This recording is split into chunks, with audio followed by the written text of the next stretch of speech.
நாம் அகமதாபாத் சிவில் மருத்துவமனையின் பிரேத பரிசோதனை பிரிவுக்கு வெளியே இருக்கிறோம். தற்போது நள்ளிரவு நேரம். என் பின்னால் இங்கே பரபரப்பாக உள்ளதை நீங்கள் பார்க்க முடியும். விமான விபத்தில் இறந்தவர்களின் அனைத்து உடல்களும் இங்கு கொண்டுவரப்படுகின்றன. பரிசோதனை மற்றும் அடையாளம் காணும் பணிகள் நடைபெற்று வருகின்றன.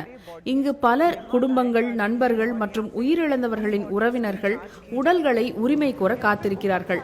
ஆனால் உடல்களை எவ்வாறு அடையாளம் காண்பது என்ற ஒரு பெரிய பிரச்சனையை அனைவரும் எதிர்கொள்கிறார்கள். இங்கே DNA சோதனை செய்வதற்கு ஏற்பாடு செய்யப்பட்டுள்ளது. அகமதாபாத்தை சேராத சிலரின் நெருங்கிய குடும்ப உறுப்பினர்களிடமும் பேசினோம். I'm from Manipur. I'm looking for one of my cousin. She is a cabin crew.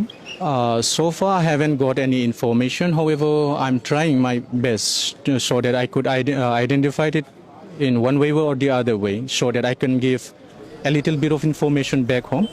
She is the only breadwinner of the family, and one of her brother is suffering from a cancer, and so as her father already expired, so the family wholly depends on her, and with her loss, it will be a great sad and great loss to the family.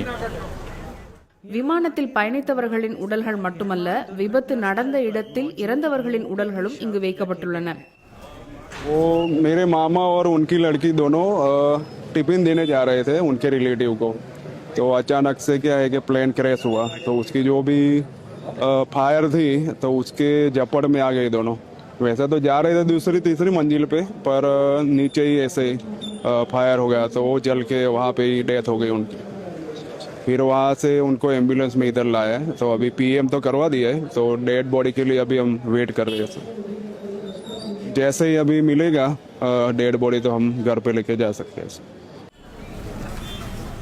मेरा friend है, उसका नाम Lawrence Christian है.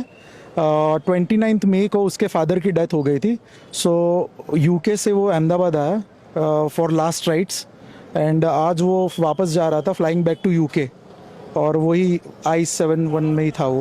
हम लोग उसको drop करने आए थे 11 बजे, और जैसे ही 11 बजे ड्रॉप करने के बाद हमें आइडिया हुआ, हमें न्यूज़ मिले, तो वापस हम लोग यहाँ पर आए. UK के अंदर ही was driving Uber there in UK, और उसकी वाइफ अभी वहीं पर है. நாங்கள் இங்கு சில மருத்துவர்களை சந்தித்தோம். அவர்கள் மிகவும் சோர்வாக இருந்தனர். உடல்களை பரிசோதிக்க தொடங்கி எத்தனை மணி நேரம் கடந்து விட்டது என்பது அவர்களுக்கு தெரியவில்லை. மற்ற மருத்துவர்கள் வந்தால் சற்று ஓய்வெடுக்கலாம் என காத்திருக்கிறார்கள். எனக்கு பின்னால் நிர்வாக அதிகாரிகளுடன் சேர்ந்து வேன்கள், தடுப்புகள் மற்றும் ஏராளமான போலீசார் உள்ளதையும் நீங்கள் பார்க்க முடியும். பல குடும்ப உறுப்பினர்களும் இங்கே உள்ளனர். ஆனால் அதிக தகவல்கள் கொடுக்கப்படவில்லை. அனைவரும் இங்கே தகவல்கள் மற்றும் உறுதிப்படுத்துதலுக்காக காத்திருக்கிறார்கள்.